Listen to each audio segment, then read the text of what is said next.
we have decided to have 3-tier mechanism for OTT platforms. First, for OTT and digital news media, both will have to disclose their details from where they publish, how they publish, how much is the spread, anything. So that disclosure will come. That is first, information. We are not mandating a registration. We are seeking information. Then second is, there has to be grievance redressal system, as Raviji has said.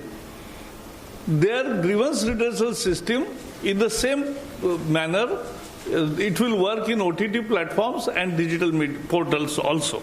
They will have to have their own portal for grievance redressal. Then second tier will be self-regulation. On OTT platforms, they will have to have a self-regulation, a body headed by a retired Supreme Court or High Court judge, or otherwise very eminent person in this category. So this is what we are entailing. So there, any grievances, there has to be a place for making grievance. उसकी सुनवाई होनी चाहिए और उसके सुनवाई पर कोई judgement आना चाहिए. और जैसे हम टीवी पे देखते हैं कि टीवी पर स्क्रॉल आता है, माफी मांगते हैं, कुछ दंड भी होता है, तो ये खुद करते हैं, सरकार नहीं करती. तो वैसा ही हम करना चाहते हैं कि ये होना चाहिए. और तीसरा, एक सरकार है तो सार्वभौम सरकार होती है, सॉवरेन सरकार होती है, तो एक ओवरसाइट मैकेनिज्म भी होगी जहां एकदम तुरंत फैसले भी करने पड़ते हैं. कोई बहुत बड़ा पेंच तैयार हुआ तो ये ओवरसाइट मैकेनिज्म रहेगा. और ओटीटी प्लेटफॉर्म में एक और है कि अभी सेंसर बोर्ड होता है फिल्म वालों को, लेकिन ओटीटी को सेंसर बोर्ड नहीं है. तो हमने कहा है self classification of age related issues to be solve, and उसका एक प्रोसेस हो कि 13 से ऊपर 13+, 16+ and A category, there has to be a mechanism of parental lock and ensuring compliance that children don't see that.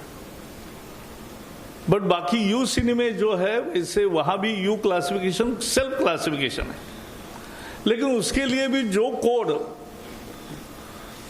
Sensor board का है, जो एक एथिक्स कोड है, वो सबको कॉमन रहेगा. और इसलिए वो रहेगा. लास्ट में मैं इतना ही कहूंगा कि जो डिजिटल मीडिया पोर्टल्स है, उनको भी अफवाह फैलाने का, झूठ फैलाने का यह अधिकार नहीं है, किसी को भी नहीं है.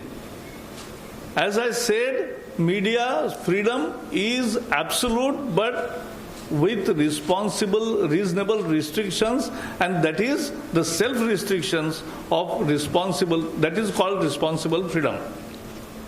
And उस freedom के दायरे में ये दोनों, और ये कानून एक ही है, IT का जो MIT का कानून है, उसी के अंदर जो बिजनेस रूल बदले मोदी जी ने, और ये जो कंटेंट वाला मुद्दा है खासकर मीडिया का और OTT और डिजिटल मीडिया, इसका INB एडमिनिस्टर करेगी. बाकी जो इंटरमीडिएट प्लेटफॉर्म्स है उस पर का संज्ञान IT मिनिस्ट्री पहले जैसे कर रही है वैसे ही करेगी.